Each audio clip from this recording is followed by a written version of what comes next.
Hello, and welcome to today's theme talk. I'm Helen Simpson. This is my partner, Saint Ananda and Milo. We are all Unitarians from the Octagon Chapel in Norfolk. We have chosen to focus on sustaining ourselves as humans. You are all welcome to this time together today, however today finds you. Weary? Excited?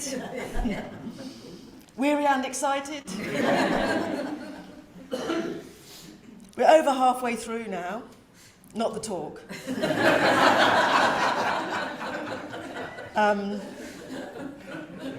Are you sprinting to the final furlong or limping to the finish line? We look back in gratitude for the time we've had together so far and anticipate the days we have left. We will now light the chalice.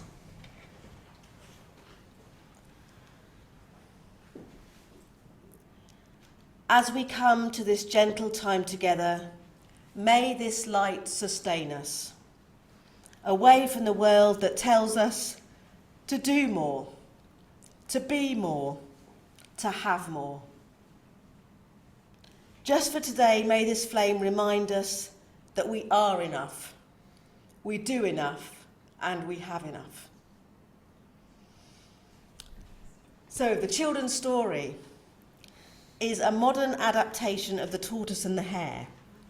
And we need volunteers. So who knows the Tortoise and the Hare story? This is the trick.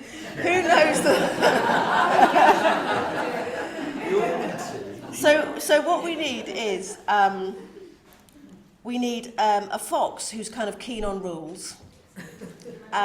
We need a hare who's fast but a bit proud and naughty, and a tortoise who's slow and steady. So Eleanor, who would you like to be?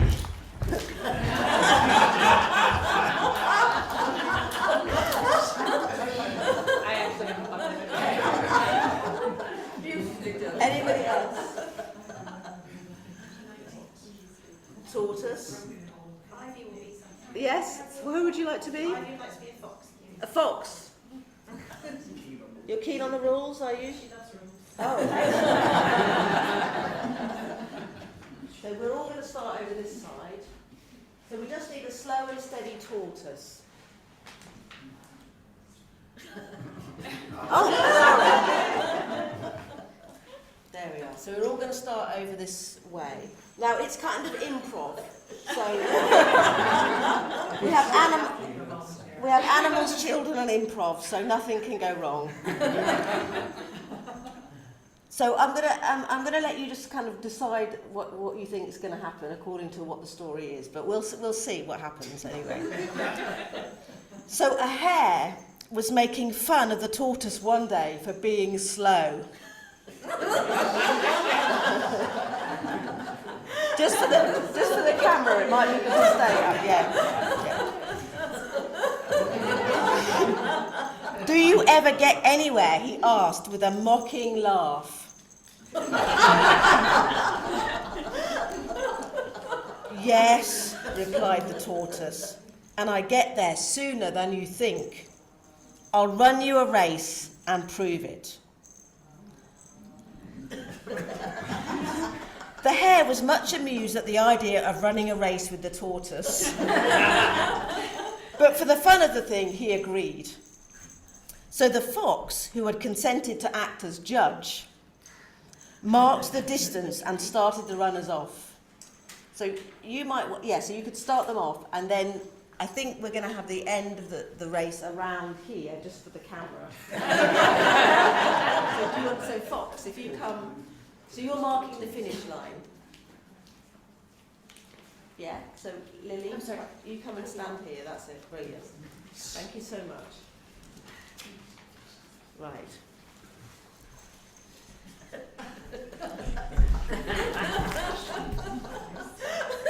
So this is a modern version, I should say. Now, the old version of the story, the hare took a nap, but we have changed the story for modern times. The hare was soon far out of sight. And to make the tortoise feel very deeply how ridiculous it was for him to try and race with a hare, he takes a selfie photograph of himself. Nice. Yes, near the finish. With the crowds behind him. When he is finally happy with the picture he has taken, he decides to post it on social media. The tortoise, well done. The tortoise, meanwhile, kept going slowly but steadily. And after a time, passed the place where the hare was busy with his phone. And the hare was looking at other posts of people winning races.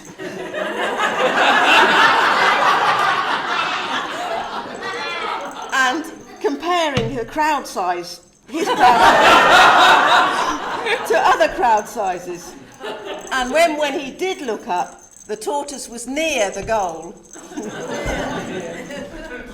The hare now ran his swiftest, but he could not overtake the tortoise in time.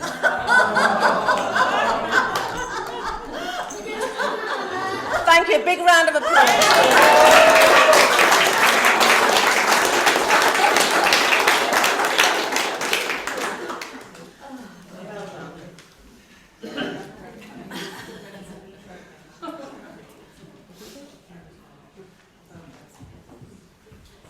Oh, you want the phone away? She doesn't like to be apart from a phone. That's not true. Now, that's the end of the story. And as we Unitarians, we'll leave it to you to decide what it means. And we're now going to sing our first song, Slow Down, You Move Too Fast, or also known as Feeling Groovy.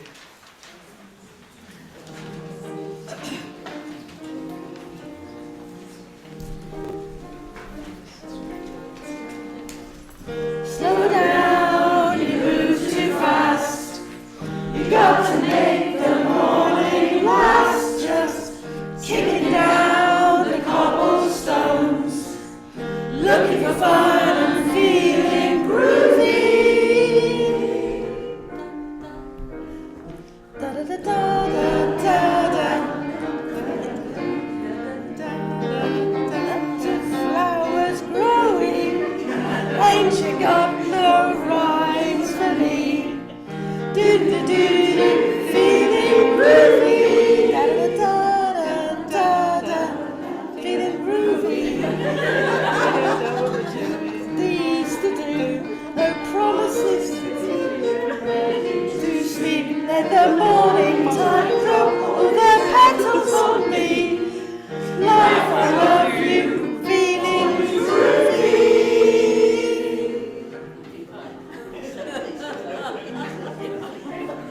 That's the end. That went well.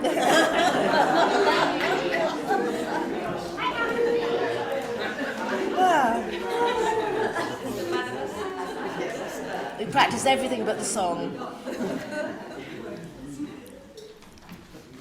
The story we just heard of the tortoise and the hare can be interpreted in different ways. It could be about pride, about not teasing people, but for today I could say it's about pacing, taking things slowly and not rushing. I've been noticing that some creatures are slow and seem to live longer.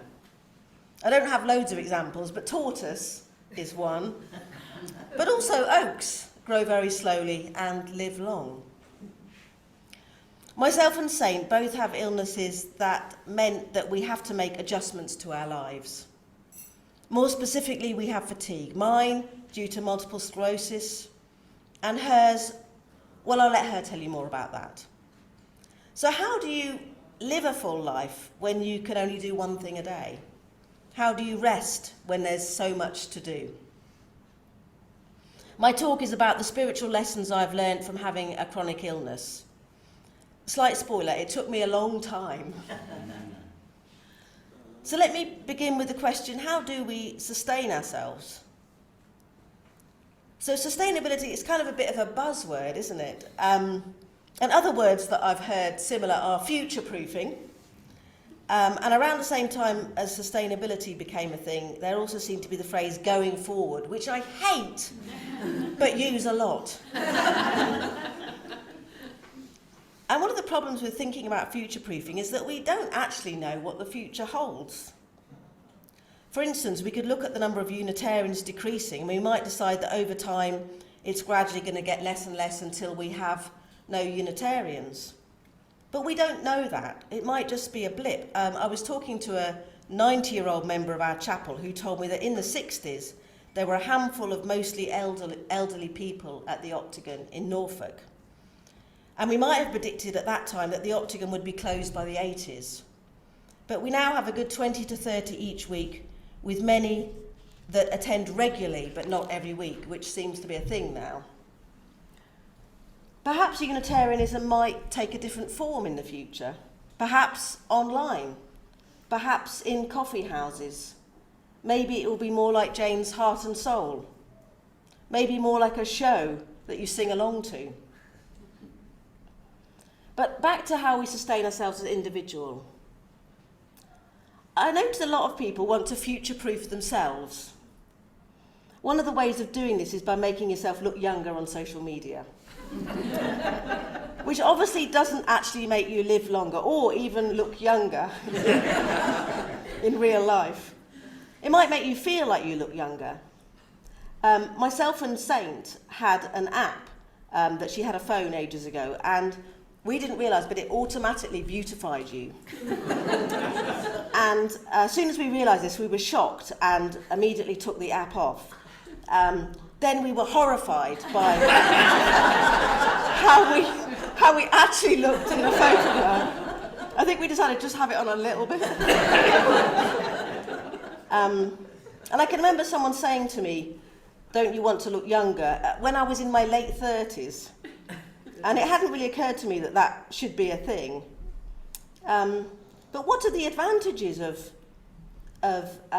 looking younger, I wonder? Why do we want that? Will we be more acceptable, more attractive? Will we get a better job, more sex? I don't know how it works. But saying it's better to look younger is actually saying that it's wrong to look old. If someone says, "I'm 57, which is my age, and someone says, "I don't look 57, and they say it's a compliment, it's kind of saying it's not okay to look 57. And I guess you could argue that saying someone looks younger than their actual age is a compliment because you're implying they're healthy. And we want to look healthy. To look unhealthy might indicate you don't have long left to live. And we probably don't want to die. So actually what we're talking about is death, really. When we dig down, we're trying to avoid death. But we don't avoid death by looking younger. And we can't actually avoid death at all, spoiler alert.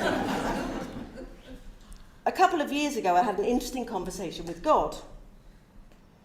I was thinking about my job, which was very stressful. I was an NHS therapist. And I was thinking about the number of illnesses I had and the number of tablets I was on. And I thought to myself, you know what, if I carry on with this job, I'm not going to live as long as if I don't carry on with this job. And I asked God if I should carry on with this job. Now, I should add that I had recently reinvented God. Before I asked God this question, my God had been very kind of rule-based, authoritarian, a bit Old Testament. The kind of God that would put you in a whale for disobeying. Yeah, you know that kind of God. So my new version of God was a loving higher power who loved me and wanted the best for me. So when I asked the question, should I leave this job that's killing me and shortening my life, God gave an answer that was the best thing for me. God didn't give an answer that was based on what my department at work needed. God didn't give an answer that was based on the fact that where I worked there were very long waiting lists and I should stay to get through the waiting list. God looked down at me, or across at me, or up at me, I don't know how it works, but at me, and saw that I was suffering and not enjoying my job. And God wanted the best for me. So I left that job. I left my NHS job that I had been doing for 33 years. I should add that I did also talk to Saint. I didn't just say, I've been talking to God. God says I should leave my job, so that's happening. So I changed my job. And it got changed to having dogs stay at our house while the owners were on holidays. It was a lot less stressful. It was actually a walk in the park. I know. So I'm also gradually building up my private therapy practice. Reasonably priced cognitive behavioural therapy available, ask me later. And I also get paid to act and perform, sometimes comedy, but also as an extra. This year is the 3rd year I will work as an extra in a Halloween event in Great Yarmouth. Apparently I'm very scary. I also run Unitarian services around the country and taught self-care to ministers at the GA meeting this year. Because living sustainably isn't just about doing something that isn't killing you and doesn't feel like your soul is getting smaller. Living sustainably is also about sustaining yourself financially. And that can be living also in a very simple way. Living a life that maybe you just need one car between you, or no car. You buy second-hand clothes, maybe even mend clothes. We also took on a lodger called David. We call him David Tennant. I know. But interestingly, living in a very simple way also saves the planet. I bought a book called Save Cash, Save the Planet, which had lots of ideas that kind of fulfilled both. Unfortunately, when I took it back to the library, they said I owed £10. And I asked them if I could tell them some library jokes, the very good library jokes that I'd made up, instead of paying a fine, but they weren't interested in that. In my old job, people would say, this is a marathon, not a sprint. I don't think I ever really got that. When I first joined the NH job, it was slower. It was the 90s. We had a lunch break. What happened to them? We went to the canteen together. We finished on time. Information was printed out by the head occupational therapist and sent round in a pack by the internal mail. At the time, though, outside of work, I was not living sustainably. I was in an awful relationship. The person I was with was very controlling and always wanted to know where I was, even when I was at work and out on home visits. Nowadays, it might be called coercive control. I stayed because I wanted to show people that same-sex relationships could be long-lasting. I think I was also afraid to leave. I also felt that I should stay because they couldn't cope without me. I felt my life slipping away. And I had the thought that if I died, what would I wish I had done? And I knew I wanted to be an artist. So I had an exhibition of paintings of women kissing. They have all been solved, I'm afraid. Soon after the exhibition, I developed multiple sclerosis. It came on fast and aggressively. I lost my sight, was weak down one side of my body, and could not swallow, all within a year. In trying to make sense of this illness, I truly believed God was punishing me for painting pictures of women kissing. Now, to anyone who's not been brought up a Christian, that might seem quite odd. And I had not discovered Unitarians at that point. And I was in contact with a lot of evangelical Christians who did not agree with my so-called lifestyle. And my God was still very Old Testament. I was then put on an experimental drug that stopped my illness progressing, and it's now part of mainstream NHS treatments. But at the time, we did not know it would stop multiple sclerosis. I had healed physically, but I had not healed the need to overwork and prove myself. I was still in the controlling relationship and still overworking. I actually used the miracle cure as a sign from God that I must work even harder to pay back my good fortune. Eventually I started to realise, mostly years later in lockdown, that I was codependent. I was using people to fill up the emptiness inside me. I was rushing around trying to please people, do the right thing, prove myself and look after others.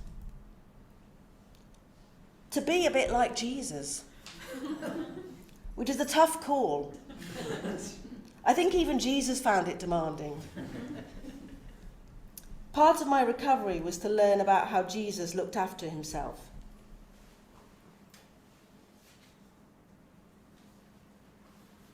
I would recommend reading this book, which is a very Christian book, a very Christian-based book called Boundaries. And it talks about how Jesus, yes, he did heal people and preach a lot of the time, but also he got a boat and went out into the middle of a lake when he'd had enough, which is like the equivalent of turning everything off, your phone, your laptop, shutting the curtains. He also went to quite a lot of parties.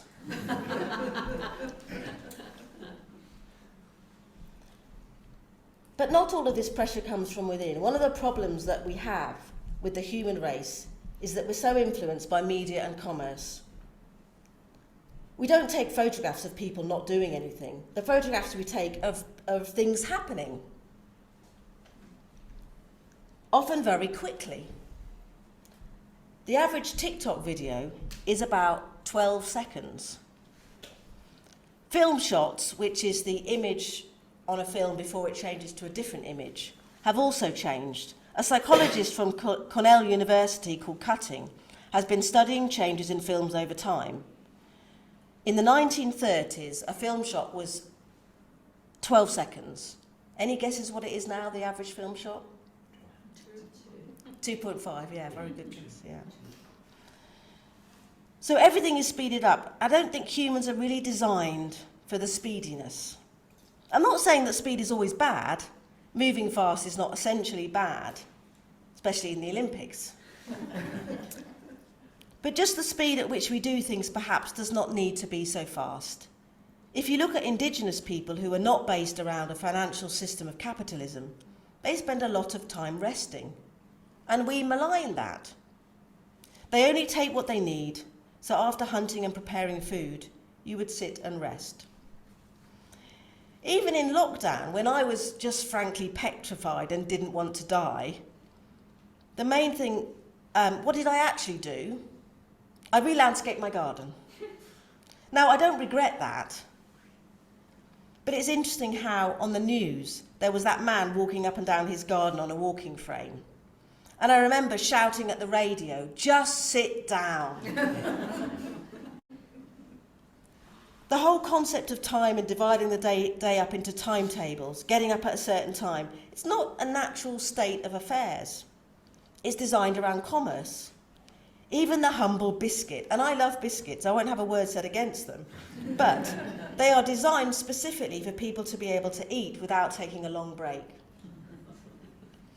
The whole Industrial Revolution also made us work around a timetable, because no longer could people just get up when the sun rose and work according to the weather.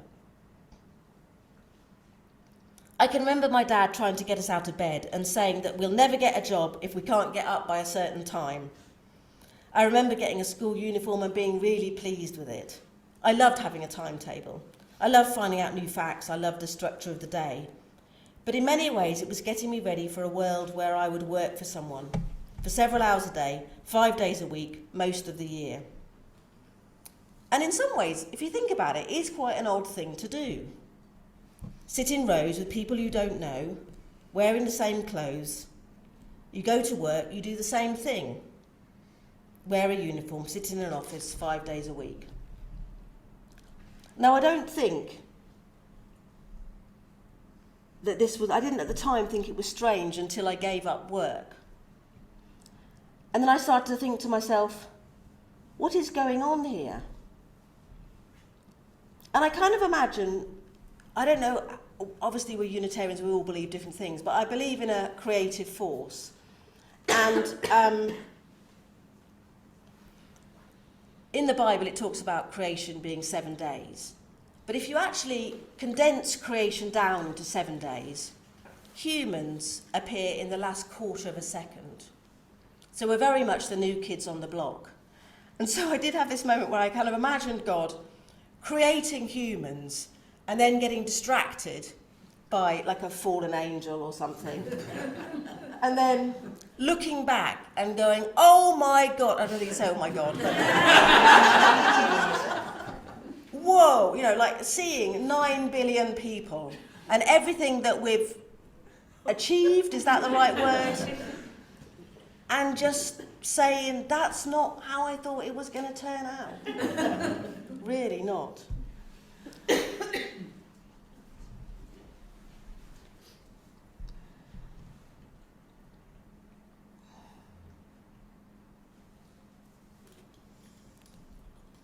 I talked earlier about having overworked myself, and one of the things that I did was I definitely worked too hard and fast in my NHS job, and I made myself unwell with MS.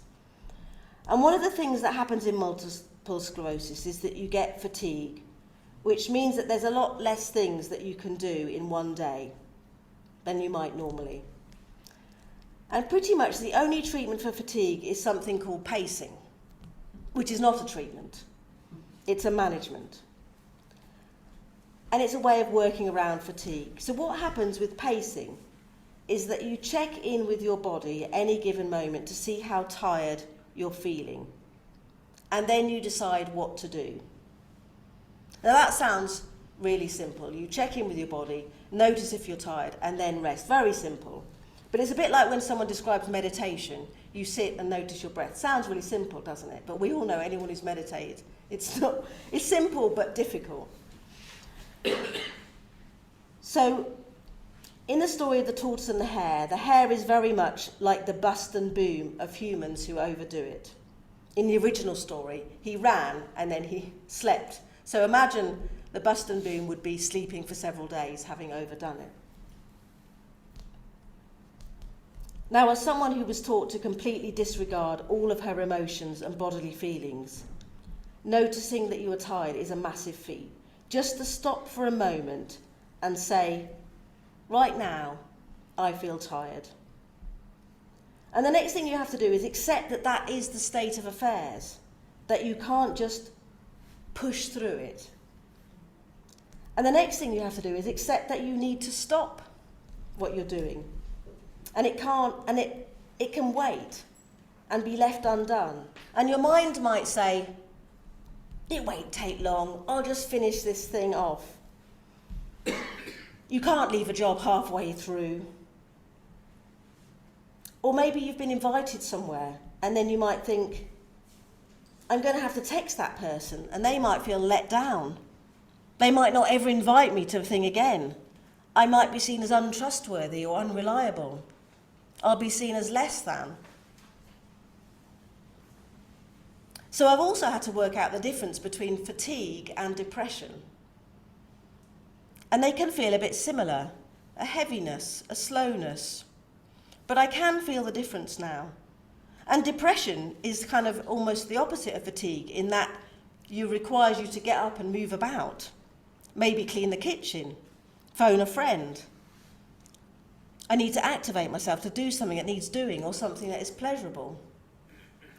Fatigue, however, requires me to stop and rest. I'm going to have some water.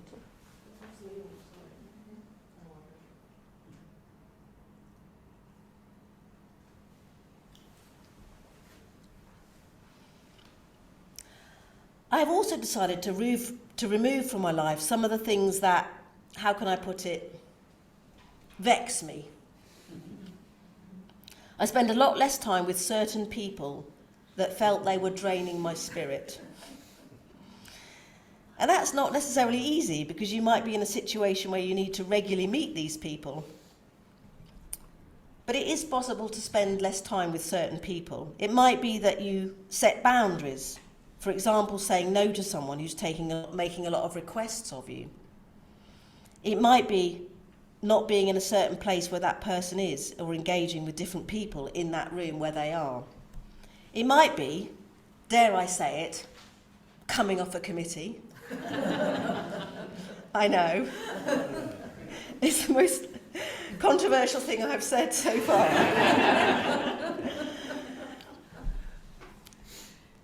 But it might be that you've done something a long time and it's not really enriching you anymore. And maybe it's a chance for someone else to do that thing. And it might even mean that thing, not necessarily committed, but it might mean that thing no longer happens if you don't do it. And that's okay. So now, having done that, my latest thing is something that I've invented, I've decided, and it's called leaning into joy. So we've heard about leaning into anxiety, which is where something frightens you and you keep doing it, and then apparently, no, it does sometimes, stop making you feel anxious when you do it enough. But leaning into joy. So in my childhood, if something felt nice and there was feelings of joy, then the idea that you might do more of that thing was quite strange. You wouldn't necessarily do that.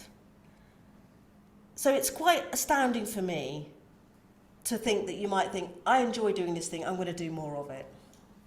And I'm not talking about temporary joy that might fill up emptiness to mask feelings, like sugar, alcohol, gambling, so on. I'm talking about things that follow your values. So what I've been doing is writing songs that are quite silly and performing them in front of people. And I do it more often. I used to often only do it at summer school, perform at summer school, but I've been doing it a lot more. And I describe my work as if Victoria Wood were heavily influenced by Beyonce and Barry Manilow.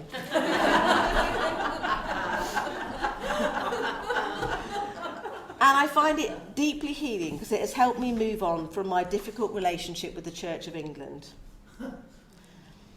So the final part of my journey was to learn to be a mother to myself, not expecting anyone to do this for me, not trying to fix or mother anyone else. It's fine to ask for help or to give help if someone asks for it. But each person looks after their side of the street. And this may sound harsh, but it stops resentment building and allows people to focus on their own needs. So the non-human example of this is carrying a chihuahua that can walk perfectly well.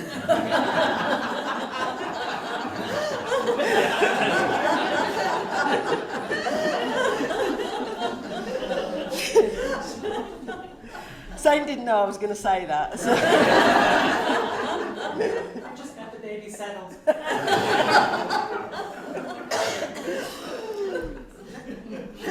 So I hope my spiritual journey has helped you in some way. And I'm going to finish with a poem I wrote during my recovery from codependency. I have also bought some books about codependency if anybody wants them, they're over there. One day you will love yourself as you are meant to be loved. If you fall, you will catch yourself before you graze your knee. When you are sleepless, you will sing yourself a lullaby. And when you are lonely, you will be the friend you need that day. Thank you. Now we're going to do a poem in a second, but I've noticed that everyone's been getting everyone to stand up in between the two talks. So I've thought of a version of that for myself. So if you're able, I would ask you to stand for a moment. And it's just about a minute's exercise. So I want you to just take a moment to do what I did in the checking in with your body to see what's happening. And it took me 2 years to get the hang of this, so I'm not expecting everyone to be able to do it. But just take a moment to just check in and see what is happening in your body. Not trying to change it, you're just noticing. And you might notice a feeling, even like you might feel like an animal comes to mind, or a colour, or pain, or whatever. And just speak into the room what that is. I'll start. Partial relief. Shattered and groovy.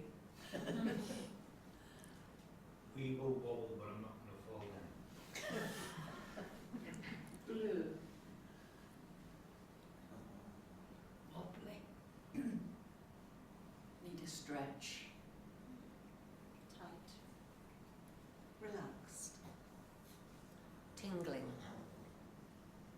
knee aches.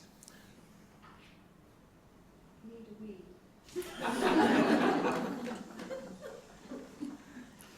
Cold blue feet. Need coffee. Frustrated. Awful. Pins and needles. Greeny. Stony shoulder. Huge relief. Thank you.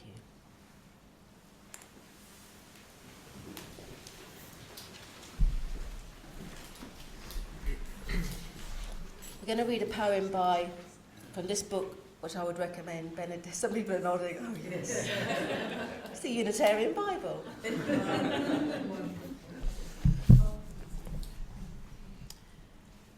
For one who is exhausted, when the rhythm of the heart becomes hectic, time takes on the strain until it breaks. Then all the unattended stress falls in on the soul like an endless increasing weight. The light in the mind becomes dim. Things you could take in your stride before now become laborsome events of will. Weariness invades your soul. Gravity begins falling inside you, dragging down every bone. The tide you never valued has gone out, and you are marooned on unsure ground. Something within you has closed down, and you cannot push yourself back to life. You have been forced to enter empty time. The desire that drove you has relinquished. There is nothing else to do now but rest and patiently learn to receive the self you have forsaken in the race of days. At first your thinking will darken and sadness take over like listless weather. The flow of unwept tears will frighten you. You have traveled too fast over false ground. Now your soul has come to take you back. Take refuge in your senses. Open up to all the small miracles you have rushed through. Become inclined to watch the way of rain when it falls slow and free. Imitate the habit of twilight, taking time to open the well of colour that fostered the brightness of day.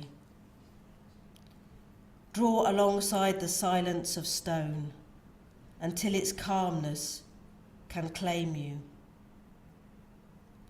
Be excessively gentle with yourself. Stay clear of those vexed in spirit. Learn to linger around someone of ease when it feels they have all the time in the world.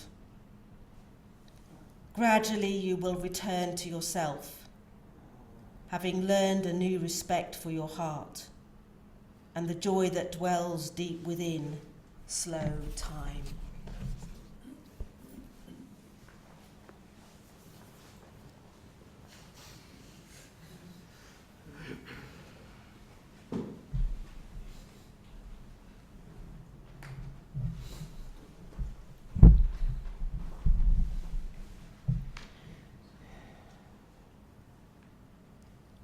When Helen and I decided to focus our talk on sustainability on personal level, my first thought was a meme I saw that read, "Stop the glorification of being busy." Many of us have busy and fulfilling lives. That is a good thing. But I believe the glorification of being busy is an imbalanced drive to fill every moment, and it is further encouraged by digitally driven content and fast fiber urgency. Though most of us are aware that modern life in the age of information is unsustainably fast, there seems no slowing it down. But then a pandemic descended upon the lands and gave us a much-needed, though costly, pause to reevaluate the time-distorted pace that the high-tech world has had on our lives. The impact of COVID forced us to stop, or at least pause, the glorification of being busy, whether we liked it or not. It was frightening, but there was some bright sides as well. Remember how quiet it was? And though Thursday's NHS clapping was criticized by some, it gave a sense of community. Helen and I brought out our drums and wore our onesies and danced. Helen as a monkey and I as a, anybody? There we go. The neighbors' children were particularly delighted with our contribution. Many on our street decluttered their homes and offered their unneeded items on the curb. It also offered a pause to rethink our priorities. Since those lockdowns, an alarming number of people are refusing to return to work, including over 50s taking early retirement and what is being called the Great Resignation. The pandemic brought advancement in video conferencing, making working from home commonplace, and many are refusing to return to the office. Long COVID has slowed some of us down on a less than sustainable and longer-term basis. My 3.5 years of long COVID is now being treated as chronic fatigue. If long COVID is a gift from the gods to tamper down our glorification of being busy, it was quite frankly wasted on me. Though my life was full, I certainly didn't glorify the idea of being busy. If anything, I've watched the world and myself get gobbled up by computerized bustle and yearned for some quiet and ease. This wasn't what I had in mind, though. After my frightening hospitalization with COVID in December 2020, I never fully recovered. When I was discharged, I was grateful to have survived, and I assumed I'd get better. I never imagined my central nervous system would be damaged to the point of having a disability. After much resentment and bafflement, I eventually came to accept my half-speed, long COVID life 2.5 years later, more or less, but was then reinfected this winter and my health worsened. On this last New Year's Eve, I had to tell Helen that I could no longer push myself with a delusion that I could continue working my part-time job, though it's from home, then I'd have to put my university studies on hold, though I'd already gone part-time. This was a devastating decision for me to make, but it was enough for me just to get through my day, and I needed to stop and give myself a proper chance to heal. Of course, Helen understood and agreed. I am grateful for the privilege of a secure home and a loving, supportive relationship, very grateful. But regarding my future health, hope has become a complicated word for me. When there was some sign of improvement in my health one week, Helen got excited and I told her I don't want to get my hopes up. And she replied sarcastically, "Oh no, hope is bad." Live with a comedian, they said. It'd be fun, they said. The improvement was just a few good days, and I do love those occasions that remind me who I really am. But my focus is managing the challenging days that have become commonplace. Most of us know the long COVID hallmark is fatigue, which is not being tired. It is more like having jet lag and a hangover while deep sea diving in a leaden suit with a small foggy view of the murky depths through a tiny window. It also has impacted my cognitive ability and focus, along with terrific headaches and insomnia. I can't walk more than 10 minutes, and even a 25-minute I have to sit. During this, driving was once second nature to me, but is now overwhelming. Even an animated conversation for more than a couple of hours will wipe me out. This means I don't get out much, and it explains why I didn't dine in the cafeteria this week and mostly sat in quieter spaces when out of my room. The limitations of these symptoms sent me deeper down the digital rabbit hole as it became my window to the world. I watched my friends in theater with whom I had shared stage post about their projects and other friends off on travels while I could only pray for a good night's sleep, a little less fatigue, and a headache-free day. I want goodness for others, but it became too much to watch others enjoy a life that is now far out of my reach. A common internet-derived acronym is FOMO, the fear of missing out. I now have ROMO, the reality of missing out. But am I really missing out? I took social media off my phone as it was too depressing to be reminded how I've been benched from life. I looked at my social media a few weeks later on my laptop and realized it wasn't really worth the fuss. I have lamented for many years how much I missed the 1990s level of technology. Back then, before the internet took hold, I worked my 9-to-5 job, coming home to watch a little telly, go for a walk, read, assemble jigsaw puzzles, write, like with pen and paper, and talk with a friend on the phone, an actual phone, not an elaborate video call, watching myself more than my friend to make sure I was utilizing my face correctly and showing my best angle. Not just sending a brief text or a photo of my last meal, an actual phone call, curled up in a chair looking out the window at the trees. There were a lot of trees in my life back then, and I would gaze at them for hours while listening to music after having done my chores with no bleeping notifications or anxiety that I should be doing something, anything. I didn't worry about being relevant or how many likes my post garnered. In fact, when I came home, I'd cautiously look at the answering machine and sigh in relief when that red light was steady. No one called. Excellent. I could carry on immersing myself in the nature on the grounds of the winery where I lived in my small, tiny drafty cabin, while stories and poems whispered into my ear, and I would write them in my journal in the evening. That was 25 years ago, and oh, how things have changed. The wonders of the internet started out innocently enough, with email, dial-up, and message boards. But now I've become so disconnected with life that I had to set a timer to get myself to sit out in the garden for 15 minutes to look at the sky. I reached for my phone twice in that time. I've considered a dumb phone many times as I find myself immersed in my smartphone when I should be sleeping or doing the washing up or something more constructive, enriching, connective, or just being a little zen. A dumb phone, also known as a burner phone, is a basic phone just like the first mobiles that came out, for those who don't know what I speak of. While I looked into taking this step, I became more aware of how frivolously attached I am to my smartphone. When I took social media off my phone, I found myself frantically swiping habitually in a habitual need to find something on my little shiny piece of plastic that had become a constant companion. I decided to put my foot down and stop the madness. My digitized eyes and dilapidated attention span needed a break, so I took off all games and frivolous apps off my phone. I then accidentally uninstalled the internet altogether and couldn't figure out how to reinstall it. Oh my God! What if I needed to look something up? What if, Saints? Really? I still have my laptop with all the same tools and distractions. I can even continue my daily Duolingo lessons.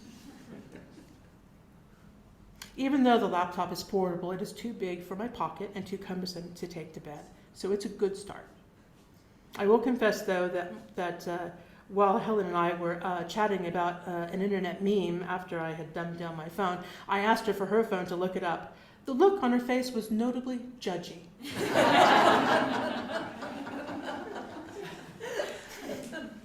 Dumbing down my phone sounds good, but the reality of unplugging has been stressful and daunting. It is shocking to find out how much of my life is reliant on my phone: banking, parking, writing, communication, grocery shopping, and to show Sue a picture of my new cool scooter. My fatigue is such that I have to pace everything. Cooking means going to the kitchen, setting out ingredients, and then resting for 20 minutes. Back I go to assemble the meal, and then rest again. I get very frustrated on how long it takes to cook, but really, what's the hurry? What pressing schedule do I have? None. No work, no school. Mostly Helen and the NHS COVID team telling me to rest, pace, and meditate. Pace, whatever. But I've been conditioned to expect instant gratification and next day delivery. But in the words of Rumi, inside the great mystery that is, we don't really own anything. What is this competition we feel then before we go one at a time through the same gate? I think of these words as I remove myself from internet content that is cropped and filtered and edited and posted for the sakes of likes and shares, and don't even get me started on influencers. Influencers, what are they influencing? Fashion, makeup, gossip, and endless product testing. The internet and computers promise to be great tools, but I feel it has made a tool of me. We are more often the captives of conveniences by those proclaiming the priorities of productivity and progress. Progress. Progress of what? Most of us no longer have to chop wood or carry water, though some of us get to. I lost my patience with the lie of progress when I saw an advert for a cheap portable shaver that ladies could pop in their handbag so they could shave unsightly peach fuzz sideburns, unruly arm hair, and hairy toes wherever they went. The ad actually showed a hairy toe being shaved. I imagined an overseas factory of impoverished laborers working long hours just to feed their family under grueling conditions, frantically sweating under strict quotas to assemble these devices from cheap plastic just so those lavish ladies living in Western opulence could not only shave their toes, but do so on the go. That, I thought, is the profanity of progress. I really needed to get that off my chest. Thank you. Rant's over. Thank you. I do acknowledge there are constructive influencers who share their music and art and valuable thoughts. It is just that they are found on the edge of a very slippery slope, also known as the internet.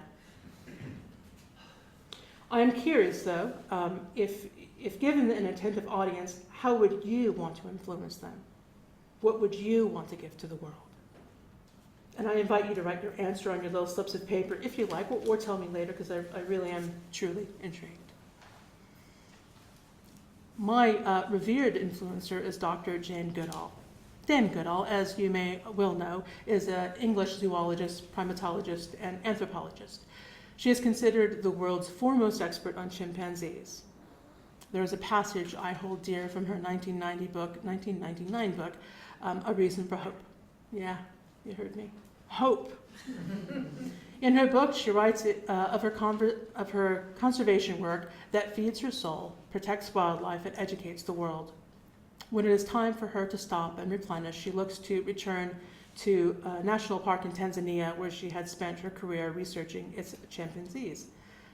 She chronicles a day where she hiked out into the jungle following some chimps whose families she had watched and walked with for decades. A tropical storm comes quicker than expected, and she hunkers down under a large frond for a bit of shelter alongside the troop. They are not in danger, but the storm is loud and dramatic. As they sit in silent endurance in the freezing rains, she finds herself slipping into an altered state of pure awareness and oneness with the chimps and the world around her. She goes on to describe the new levels of beauty unveiled to her in that mystical moment. I'd love to read the whole passage, but time doesn't allow. It is her abridged afterthoughts I will share after I have a sip of water.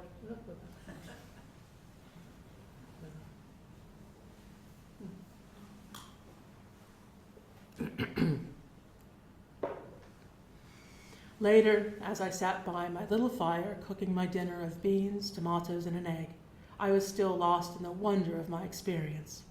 Yes, I thought, there are many windows through which we humans, searching for meaning, can look out into the world around us. There are those carved out by Western science, their panes polished by a succession of brilliant minds. Through them, we can see even further, even clearly, into areas which until recently were beyond human knowledge. Yet there are other windows through which we humans can look out into the world around us. Windows through which the mystics and the holy men of the East and the founders of the great world religions have gazed as they searched for the meaning and purpose of our life on earth. Not only the wondrous beauty of the world, but also its darkness and its ugliness. And those masters contemplated the truths that they saw, not with their minds only, but with their hearts and souls too. From those revelations came the spiritual essence of the great scriptures, the holy books, and the most beautiful mystic poems and writing. That afternoon, it had been as though an unseen hand had drawn back a curtain for the briefest moment, and I had seen through such a window. In a flash of outside, I had known timelessness and quiet ecstasy, sensed a truth of which mainstream science is merely a small fraction. And I knew that the revelation would be with me the rest of my life, imperfectly remembered, yet always within, a source of strength on which I could draw when life seemed harsh or cruel or desperate. Goodall's immersion in nature was much more intense than mine on the winery, but I could relate to its influence. As I seek to recapture that time, I think it's grossly unfair of me to expect to live the same meditative life when I lived on a winery with a nature reserve and a slow-moving river running through it, where there were no smartphones and only minimal internet. I didn't even have television reception. My life feels so limited now, and it's easy to defend my need for distraction. And as painstaking and frustrating and exhausting as it was to write this half of our theme talk with my hindered abilities, it has gifted me with insights in the task of listing the small things I can do to unplug. Things I've already done. I've already solved the issue of not being able to walk in the woods. I bought a mobility scooter, a really cool, zippy mobility scooter. She looks like a four-wheeled Vespa and goes 8 miles an hour. I feel like the Fonz, though I don't imagine that's how I'm being perceived. But what do they know? I take Milo for walk and rolls. He walks, I roll. I focus my attention on noting the different shapes and colors of the leaves as I find a quiet path and go slowly. I have purchased a dumb phone. It didn't arrive in time to set it up, so I didn't bring it along, but it's waiting for me at home. I now listen to audiobooks as I find I haven't the ability to concentrate long enough to read more than a short article. While I listen to audiobooks, I would play mindless games on my phone. Instead, I will play solitaire with an actual deck of cards. When I do have the energy to read, I will read an actual printed book. I could, or we'll see, arrange to have a phone call once a week with a friend. A short one, just to get back into it again. It's so odd that it now feels like an odd thing to do. I will only use my laptop on the desk in the upstairs box room where it will remain. Yeah, that seems a bit advanced, doesn't it? I'll just take it one step at a time. As I worry about staying connected while unplugged after having been virtually dependent for so long, I think back to a life-changing insight when I lived on the winery in 2011. I drove into town to volunteer at the Reiki Center, as I regularly did. We gave low-cost sessions to people in need of healing.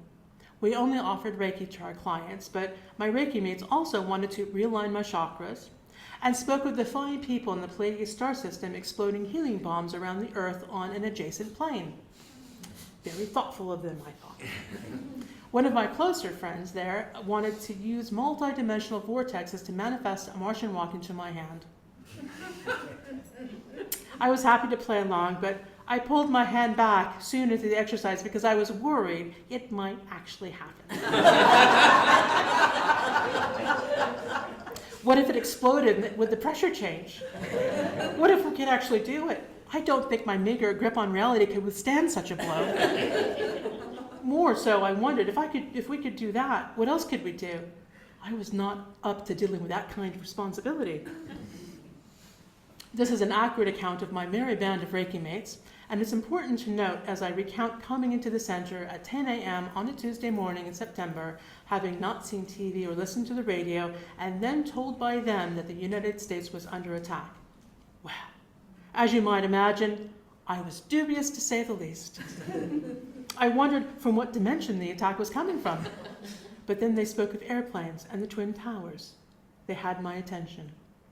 I had many questions, but our client, who was dealing with breast cancer, had arrived, and they assured me my questions could wait until later. I tried to keep my mind clear during the session, but it kept coming back to the orbital vision of Earth swirling in blackness, war, and fear. I imagined us on the globe, just myself and 2 other practitioners treating our client, filling this infinitesimally small room with Reiki. I squinted to see our little light so faint on the angry globe. It was barely discernible. What was the point? What difference did we make?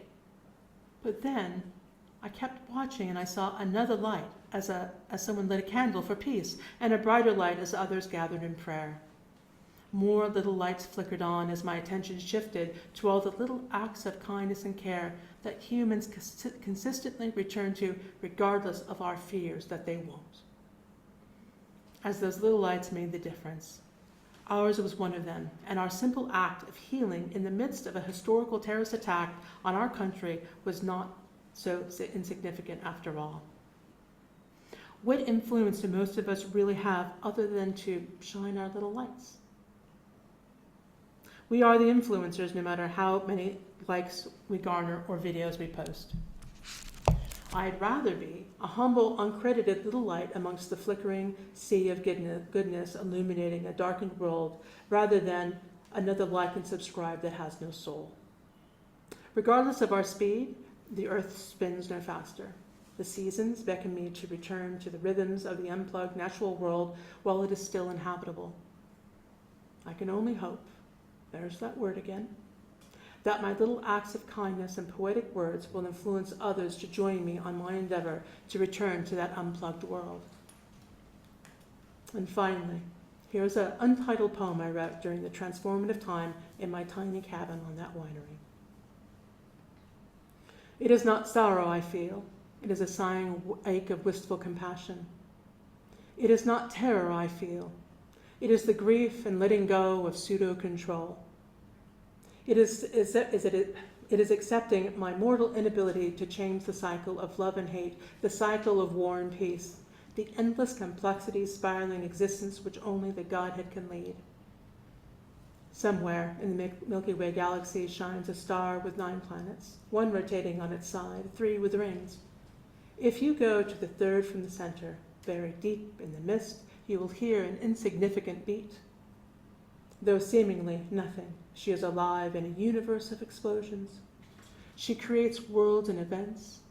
Tomorrow survives on the faith of her dreams. You must search with diligence, for she is no more than a neutrino in the twinkle of God's eye. On a sphere of mortality, I am only a speck, yet I am everything, and it is a newborn song that I sing. Thank you.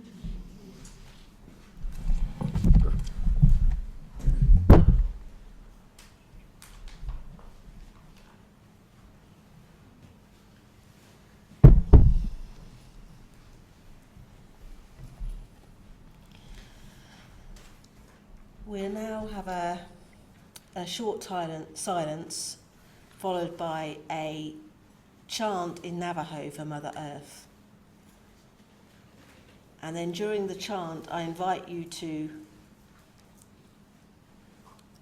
write a prayer, whatever you want, but if you want to write something that you think you would do if you could influence the world, then that would be fine. So just starting with a short silence.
Pray for your children.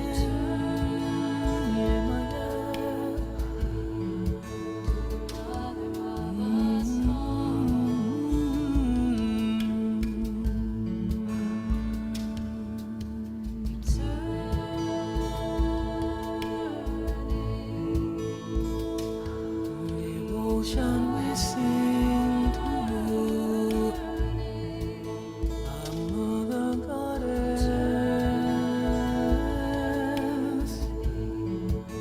Oniye Maya, Oniye Maya, Oniye Maya.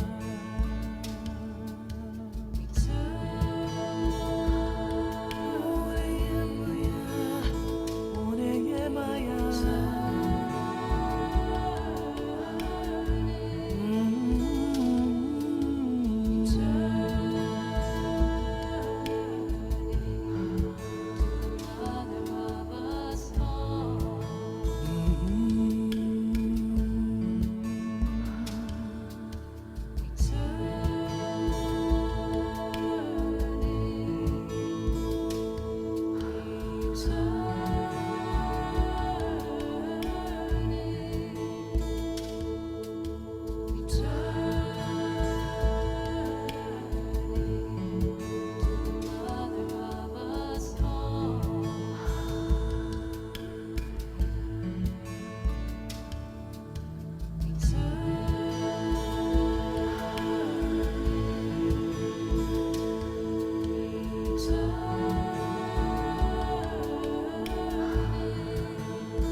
I'm excited to see what you've written. A bit nervous because I'm not great at reading handwriting, so we'll see what happens. I hope to read them all. I think we've got time. Stay local. Be grateful. Be part of the solution. Have faith. You are enough.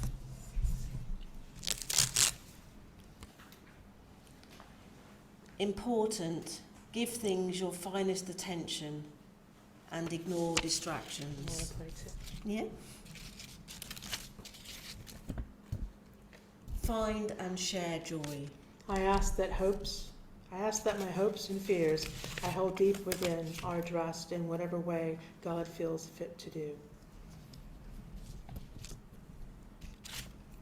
Now it's well part-time to take back all my projections and just let people be just as they are. Hope I've read that right. Okay.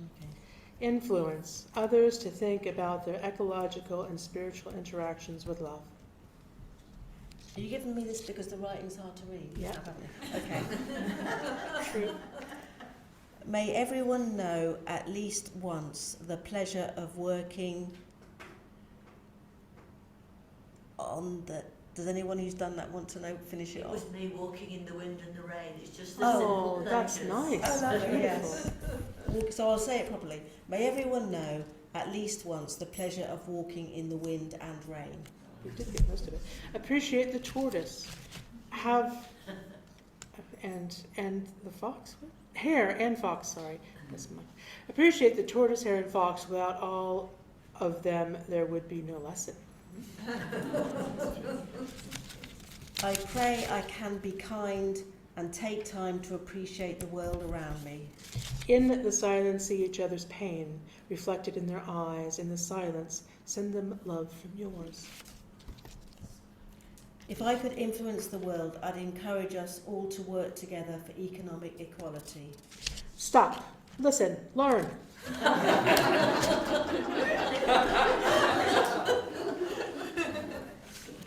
We are enough. May we learn to pay more attention to our night dreams and daydreams and the serendipitous unfoldings and encounters of our daily lives, the whispers of the Spirit. I think this says, hold out your hand to the person next to you, even if they frighten you, even if you feel foolish. Hold out your hands to the shy, the earth and all its creatures. I'm sorry, I don't think I did that right. That was close. May we slow down enough to notice the beauty within each soul and sapling. Grow a flower of compassion in my heart and send its petals to all who don't have the strength to mother themselves. May those who experience pain find comforting and safe ways of coping. Shine my inner light as brightly as I can, whatever the day. be a friend to all. Staying unplugged while remaining connected. That we relearn the still calmness. May everyone find and value their creativity, whatever form it takes. May it bring joy. May I live a simple, unmaterialistic, and joyful life. May I be a little light that shines in the darkness. Cook slow, eat slower. I think that's all of them. It's all of the ones that I've I wrote don't know how about. to turn that on if it went off the Bluetooth. It's I'm just going to say my end bit of the prayers, and then we're going to sing a song. I'm going to put that there. O Divine Spirit, you are with us always. Allow us to feel your healing energy. May your eternal wisdom guide us as we choose how to use each day. Do you have lyrics, or do you need this?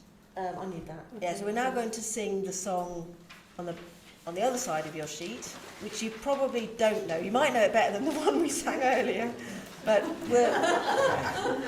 which was our fault. We didn't practice it. So this is called. We should have just left it to you. Yeah. So this is called Return Again.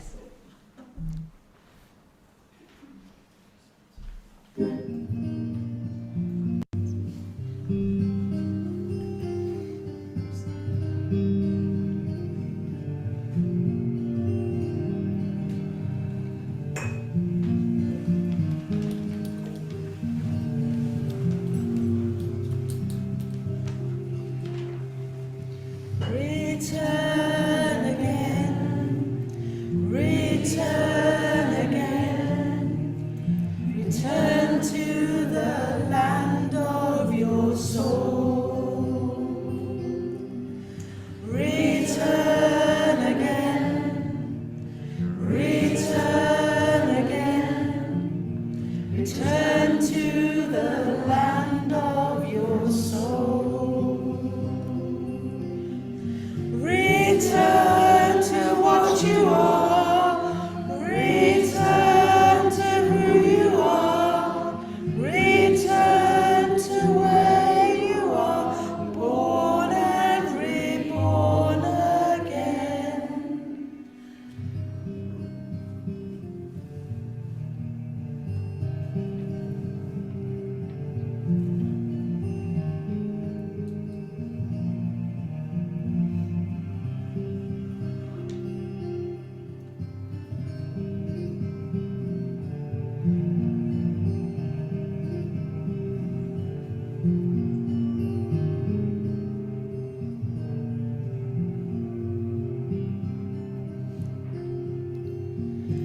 Return to what you are, return to who you are, return to where you are, born and reborn again. Return again, return again, return to the land of your soul.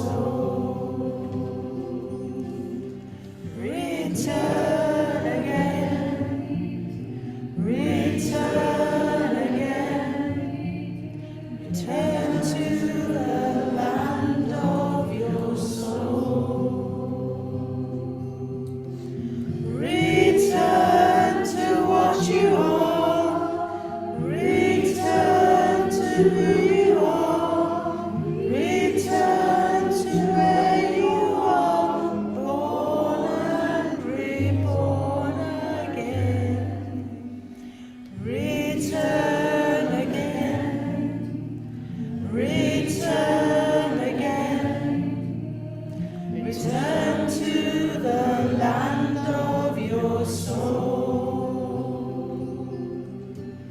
Return again, return again, return to the land of your soul.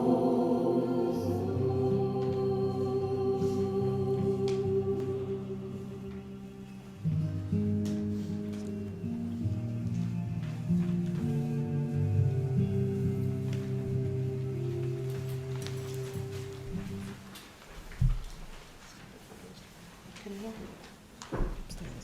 another time? No deeds to do. No promises to keep. Take time to open the well of colour. Return to the mother of us all. Return to the land of your soul. Lean into joy. What influence do we really have other than to be a little light in the world? And remember, we are enough, we do enough, and we have enough. It is a newborn song that we sing.